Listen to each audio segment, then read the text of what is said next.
Good morning, everybody. These are the notes for goal setting. I know some of you have already gotten started, but I'm not sure that you're actually comfortable with what is actually entailed in this. So I'd like to go through it for you. And then if you have any questions, of course, you can always contact me. You can text me, call me, email me, anything, and I'll meet you in a Zoom room. But let's, just go over the basics right now. If you're able to join in today online or in person, I printed out some copies of the goal setting article, one of them, the SMART goals definition and examples. I'd like to go through those with you guys. I'll put that in a separate video for those of you who can't make it today. But for now, let's just go over the basics of goal setting.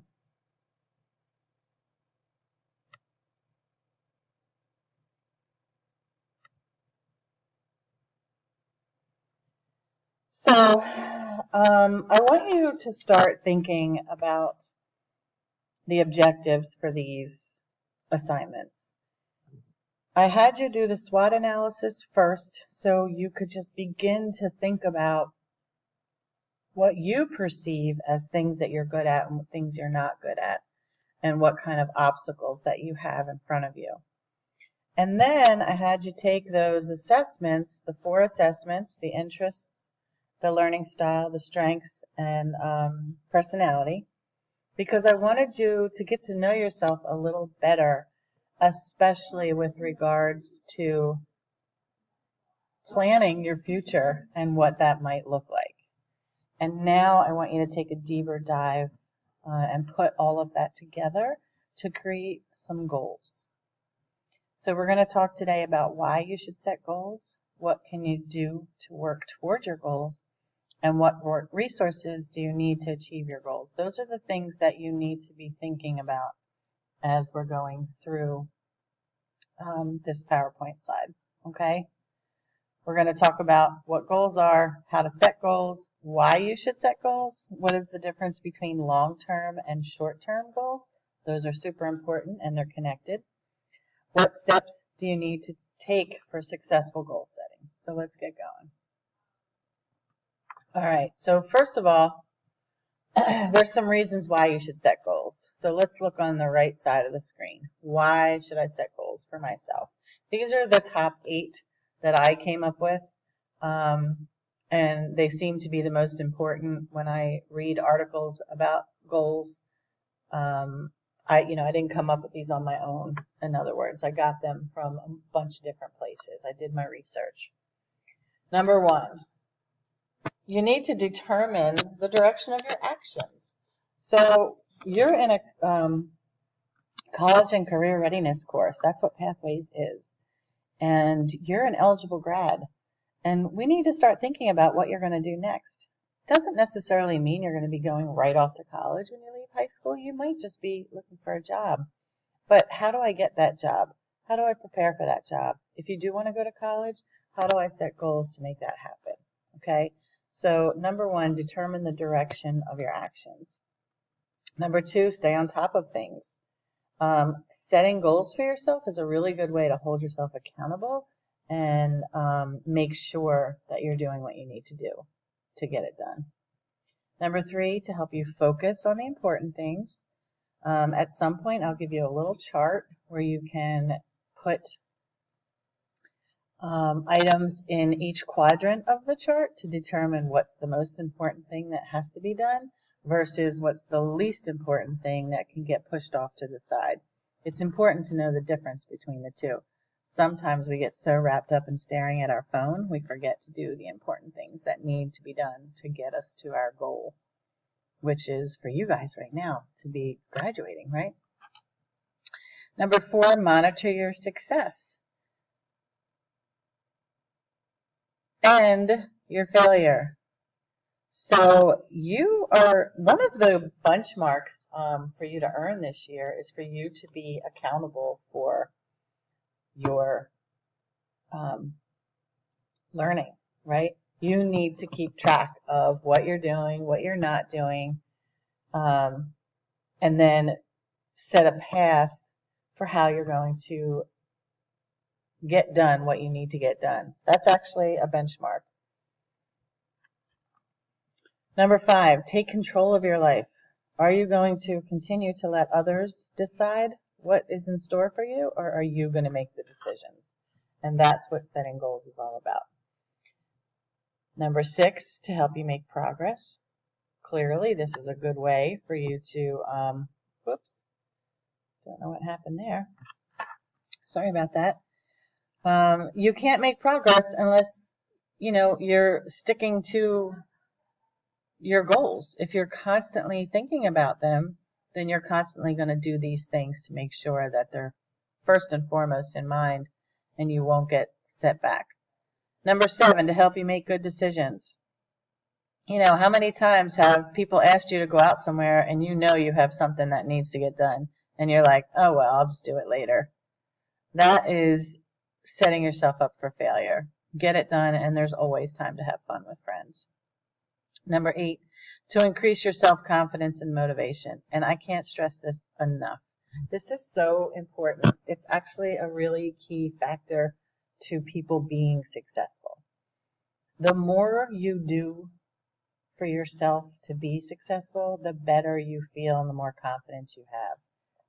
And the more motivated you are to keep doing it. For instance, if you're trying to lose weight, this is an easy go-to as an example. If you're trying to lose weight and you're doing everything right, and at the end of the week you weigh yourself and you're like, yay, I lost 5 pounds. All of a sudden you feel like the queen of the world. Yeah, man, I did it. I lost 5 pounds. I got to keep going. That's motivation. If you don't lose that 5 pounds, you're like, oh man, I give up.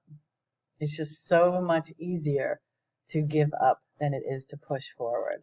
And so you have to keep telling yourself, I gotta keep pushing forward. So now let's look on the left side of the screen to the image that you see, setting SMART goals.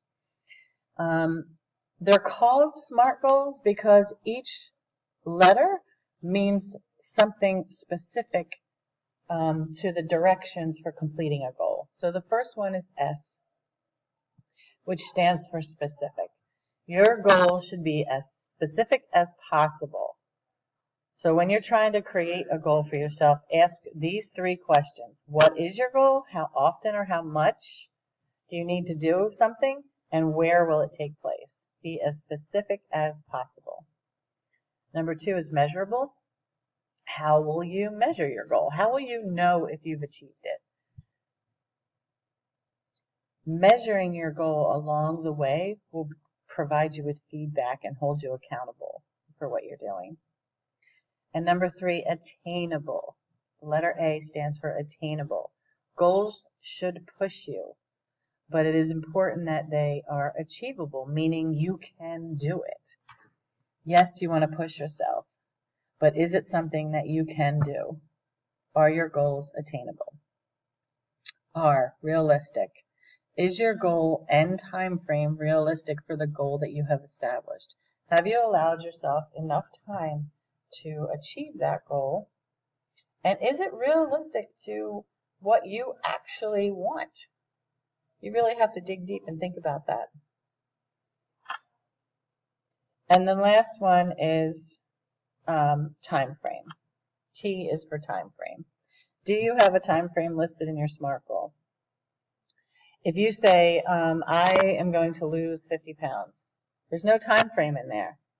If you say, I have a goal of losing 50 pounds over the next 6 months so I can fit in a new dress for my cousin's wedding in October. That's SMART. It's specific. It's measurable because you're saying over time. It's attainable. It's something you can do if you work at it. It's realistic. It applies to something that you want. And it's timely. You're saying, I have 6 months to do this, and I'm going to start now, and I'm going to keep track. So that's a really good example for setting SMART goals, and we'll talk about more of those when we read that article. Hopefully, if on your own, you can read that article as well, but I'll also do a recording for that. So let's first talk about short-term goals. Short-term goals if you were with me, I would ask you, what do you think short-term goals are? Well, short-term goals are small little incremental goals that you need to accomplish to get to your long-term goal. For instance, I need to do the assignments in my Pathways course so I can earn benchmarks.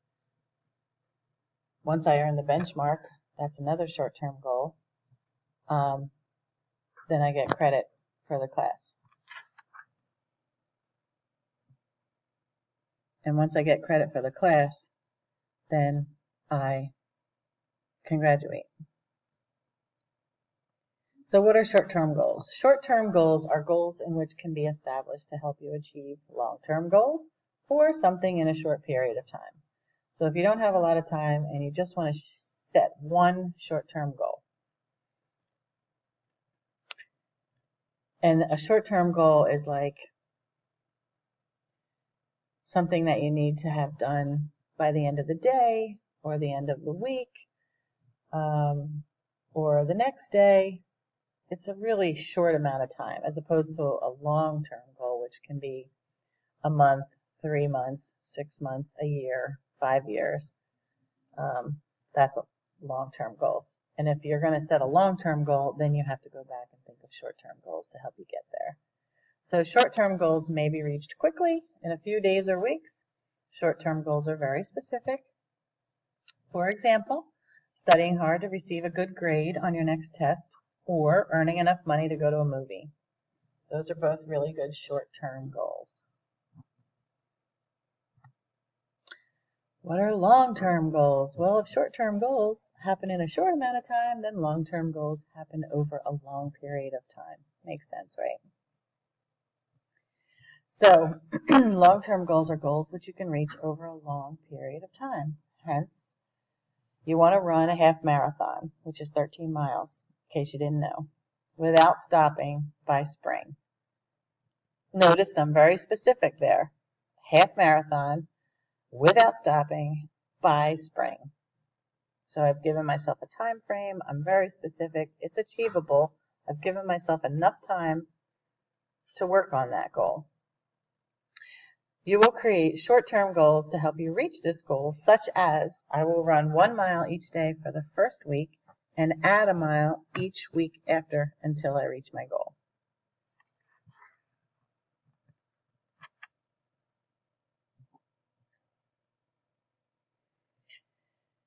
All right, so the steps to success. The first thing you need to do is start to think about what you want to do, which is why, again, I had you slowly step into this.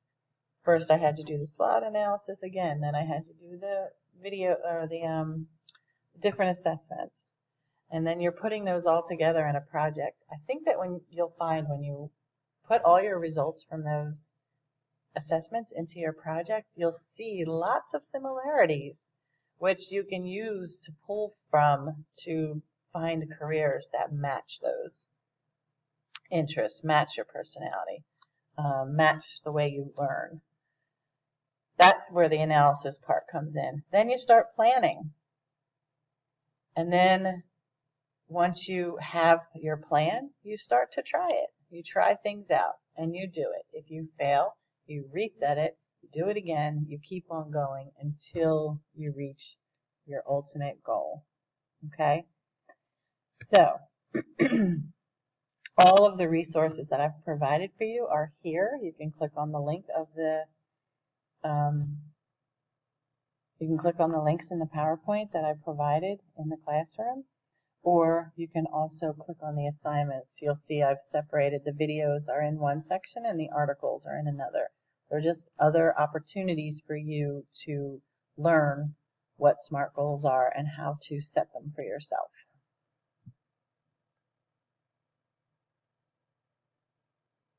If you guys have any questions, please don't hesitate to contact me. I don't want this to be something that you struggle with. I really want to help you walk through it. So please reach out to me. I do not expect you to learn this on your own. I'd really like to be teaching it with you. I'm looking forward to seeing you And I hope that I have a chance to go through this one article with you. The article that I'm going to go through is this first one that you see here under articles, SMART Goals, Definition, and Examples.